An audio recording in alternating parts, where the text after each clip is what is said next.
Donc, on reprend cette belle soirée neurosciences et intelligence artificielle. J'espère que vous avez eu le temps de calmer un peu vos neurones pour reprendre de plus belle. On commence avec le troisième présentateur de la soirée, Martin Vallière, qui est professeur d'informatique à l'Université de Sherbrooke et titulaire d'une chaire de recherche en intelligence artificielle. On l'avait aussi reçu l'an dernier à notre événement Les Grandes Découvertes de l'Université de Sherbrooke en juin. Et à travers sa recherche, de ce que j'ai pu comprendre, il cherche à mieux prédire et traiter les cancers. Il va pouvoir davantage pouvoir vous en parler à l'instant. Donc, on l'accueille sur scène, Martin Vallière. Désolé.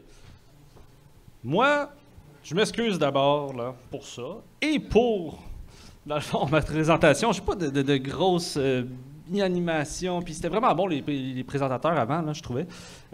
Moi, c'est peut-être un peu trop petit. Tu sais, je n'avais pas vraiment bien gagé le zoom de la salle, mais je vais essayer de compenser avec les IPA dans le corps, comme Maxime disait. J'espère que ça va marcher. Et aussi, en plus, je vais vous présenter quelque chose d'un peu trop classique, c'est-à-dire une étude scientifique. T'sais. Mais cette étude-là, je l'aime vraiment beaucoup, pas seulement parce que j'étais dedans, puis David Fortin aussi, mais parce qu'elle met Sherbrooke puis le Québec sur la map. Puis ça, j'aime vraiment ça. Moi ça, j'aime ça. Fait que je vais vous présenter ça. Bon. Merci. OK.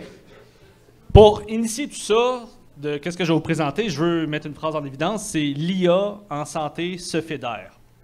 L'intelligence artificielle en santé se fédère, c'est une phrase que j'aime.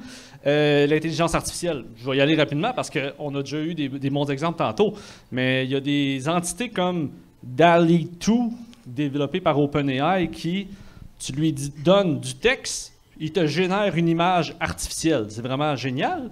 Tu lui dis, je veux que tu me fasses une image d'hamburger dans le format d'un cube Rubik.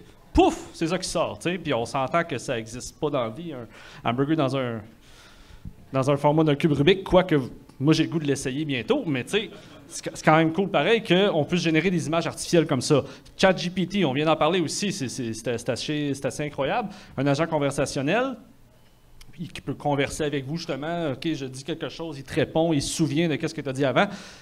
En termes scientifiques, nous autres, il y a beaucoup d'utilité là-dedans, mais ça peut être un compagnon de codage. On lui donne du code avec un bug, par exemple, on ne sait pas il est où, il va le trouver, il va te dire il est où, puis il va t'expliquer en plus pourquoi qu'il y avait un bug dans le code, dans la programmation. C'est quand même assez incroyable. Puis en 2023, sachez-le, OpenAI qui développe ces deux choses-là va combiner ces deux entités-là. Fait que peut-être que le ChatGPT va non seulement expliquer des choses avec du texte, mais va te générer une image pour t'expliquer la patente. Fait que c'est quand même excitant. Mais là, on parle de santé ici.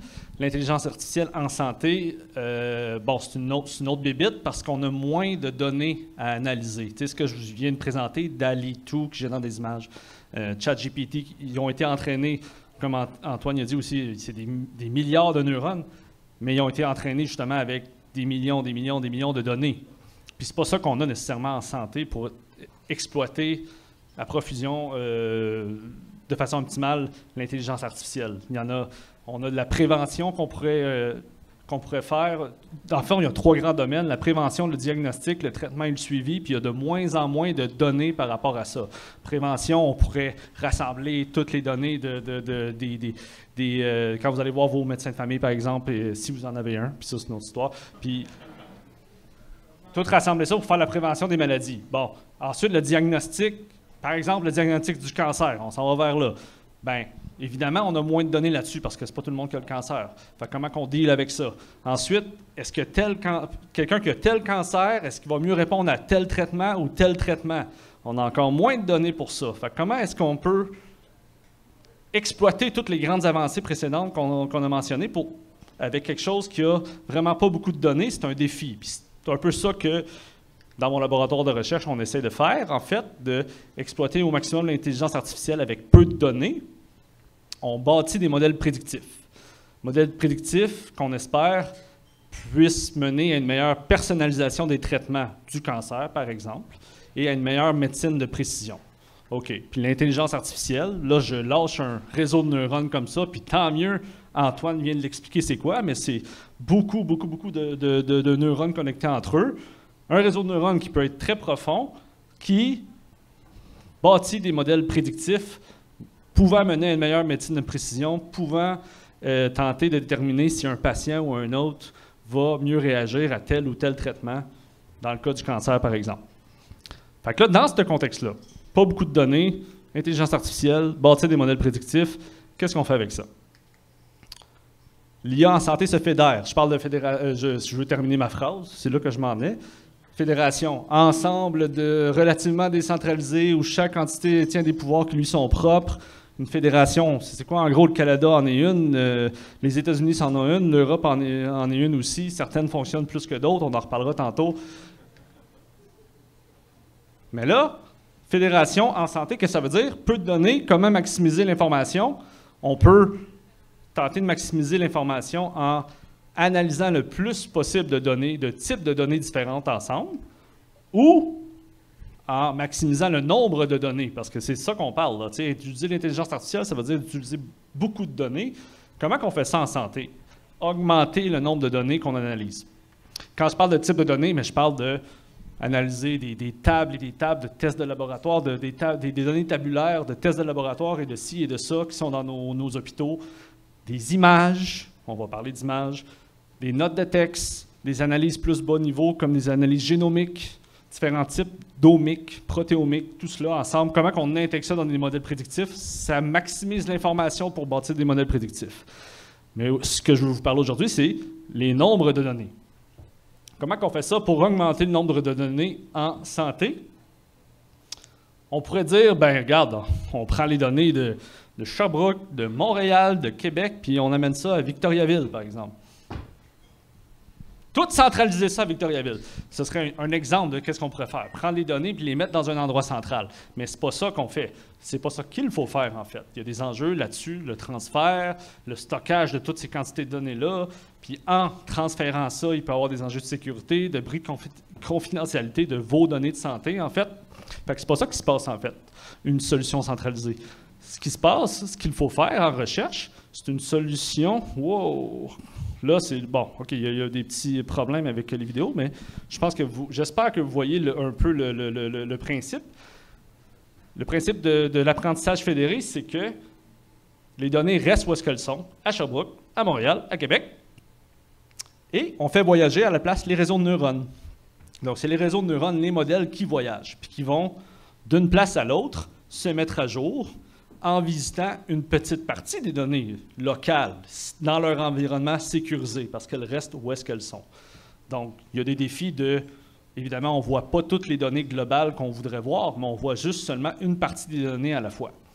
Mais c'est ça, l'apprentissage fédéré, puis c'est vers là que la recherche s'en va, c'est d'établir des réseaux comme ça de places qui sont connectées entre elles pour maximiser l'information, maximiser comment on peut combiner les données de différentes places entre elles sans que les données bougent nécessairement. Ça, c'est le Federated Learning, apprentissage fédéré, FL.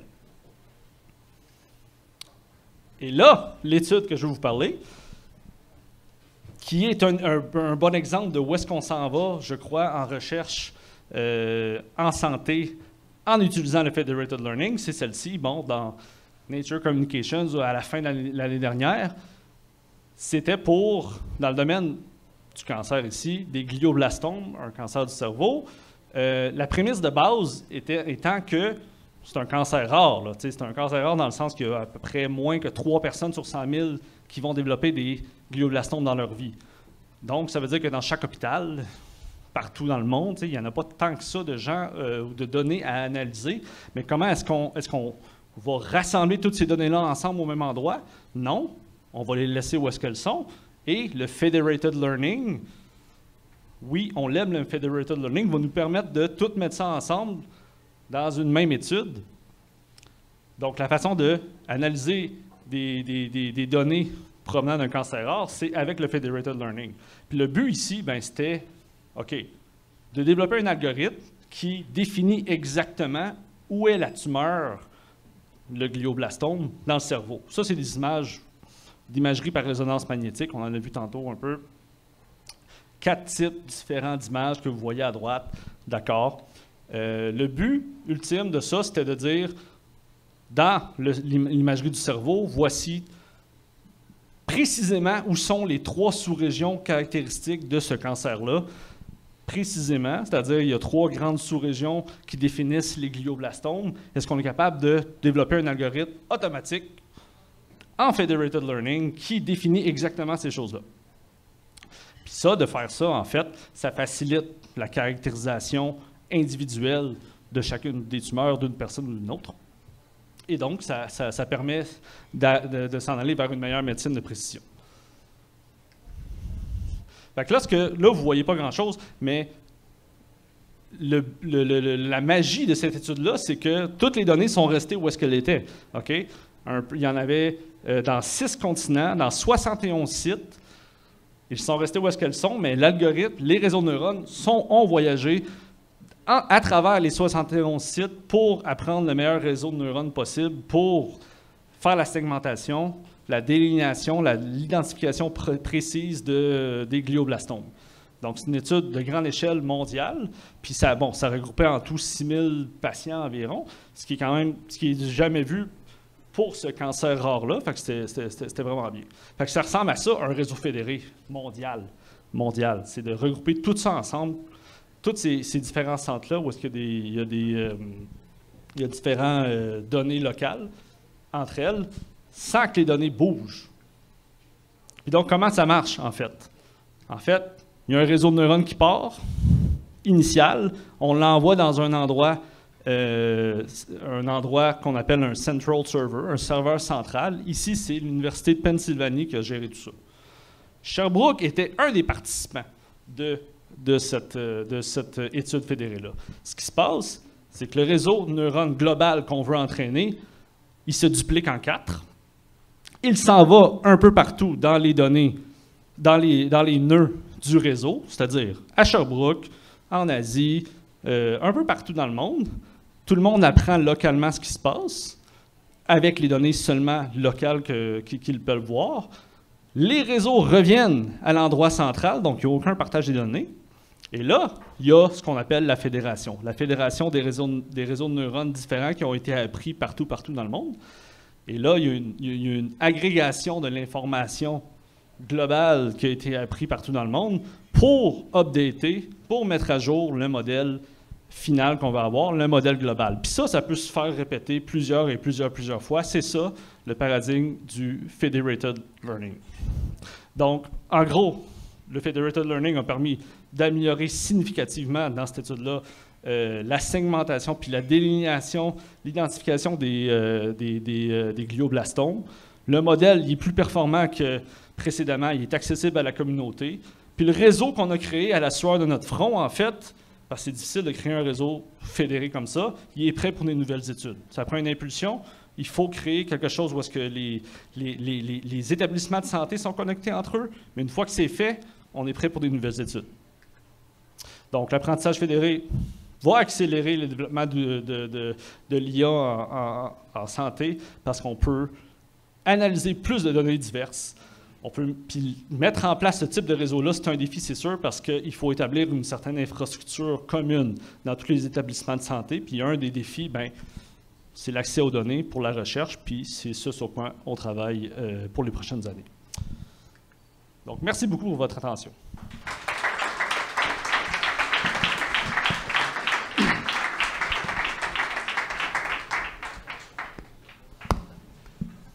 Ouais. Supplémentaire. Oui. Mais merci. Alors du coup, j'avais 2 questions. La première, c'est sur les premières slides, quand tu disais que tu créais des données pour alimenter ton modèle. Excuse-moi. Ouais. Du coup, quand tu crées des données pour alimenter ton modèle, est-ce que, comme tu les crées, si tu les crées de façon déterministe, à quel point tu peux savoir que ton truc il n'intoxique pas ton modèle, parce que ces données-là sont issues de ce qu'on pense qu'elles se créent, tu vois. Comment t'as dit ça? Peux-tu reformuler la question tranquillement? Ok. Là, quand tu vas créer des informations, des données que tu vas rentrer dans ton modèle après, donc du coup, tu crées des données pour en donner plus à ton modèle. D'accord? Enfin, pour te donner à ton... Mais non, mais il n'y a pas de données créées artificielles ici. Là. Non, mais d'accord, mais du coup, c'est ce que tu disais au début dans les premiers slides, donc du coup, c'était là-dessus que ça m'intéressait aussi d'avoir la réponse. Mais c'est pas grave, c'est pas le truc. Du coup, plus sur la deuxième. Alors, quand tu dis que c'est fédéré, donc tu as un processage fédéré, ce qui est intéressant, c'est que du coup, si tu l'envoies partout, du coup, si ton truc apprend en différents endroits, du coup, je suppose que tu peux en sortir des façons de se développer cette maladie, par exemple, en fonction de certains endroits, et peut-être essayer de chercher genre comment elle se comporte dans différents endroits du monde, c'est ça le but. Et que, du coup, est-ce que tu peux comparer après, derrière ces trucs-là, dans ton modèle, je veux dire, par exemple, eux se comparent fonctionnent de telle façon. Enfin, est-ce que tu peux dire, est-ce que tu as un aspect géographique, est-ce que tu as un aspect genre à ce point-là, quoi? Eh bien, je pense que c'est une excellente question. Parce que, c'est quoi le potentiel du federated learning? Bon, établir des connaissances sur plus de données diverses. Puis ça mène à quoi? Je pense que tu faisais allusion à ça, là. On peut inclure dans le réseau des petits centres où est-ce que normalement les données, peut-être d'une certaine place, n'auraient pas nécessairement été incluses dans des types d'analyses comme ça de grande envergure. Donc, d'un certain sens, on peut s'en aller vers quelque chose qui est plus équitable côté intelligence artificielle parce qu'on inclut, en fait, tout le monde, d'un certain sens. Puis, c'est bien beau d'apprendre de façon générale sur tout le monde, mais oui, il y a des méthodes de federated learning qui tiennent compte un peu des différences de distribution entre les nœuds, effectivement. Puis donc, de faire en sorte que, mettons, lorsque je vais voyager, mon réseau de neurones, je dis ça par exemple, à Montréal versus à Québec, mais peut-être qu'il faut que j'apprenne différemment entre les deux. Puis ça, c'est de l'optimisation du federated learning, ouais. Ok, d'accord. Merci. Ça fait plaisir. Ah oui, je suis beaucoup moins grande. Ma question va peut-être sonner comme une question piège, mais je me demande en fait quelle est la valeur ajoutée en fait d'utiliser de l'intelligence artificielle pour ce genre de recherche-là plutôt que, par exemple, des équipes de statisticiens et statisticiennes. Mais je pense que Antoine l'a bien démontré tantôt. En fait, c'est des millions et des millions de paramètres à apprendre pour développer un algorithme qui fait quelque chose de façon automatique. Puis en statistique, c'est pas nécessairement des millions et des millions de paramètres que tu apprends. Tu apprends à inférer quelque chose, un phénomène envers un autre, en gros, là, j'imagine. Mais le modèle d'intelligence artificielle, lui, il apprend des millions de paramètres pour une tâche très supervisée. Moi, je pense que les deux sont complémentaires, en fait.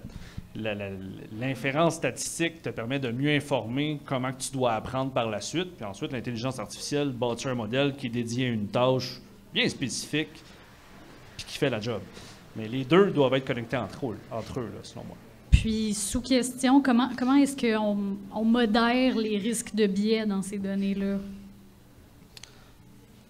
Pas juste en inférence statistique, mais tu parles en intelligence artificielle?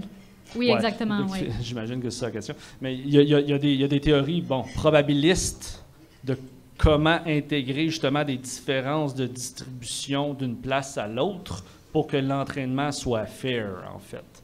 Il y a vraiment des gens qui sont dédiés à ça, puis c'est une chance, parce qu'il faut effectivement... C'est bien beau de lancer des réseaux de neurones là, mais est-ce qu'on s'assure que la distribution, en fait, ou la représentation populationnelle est la même là et là?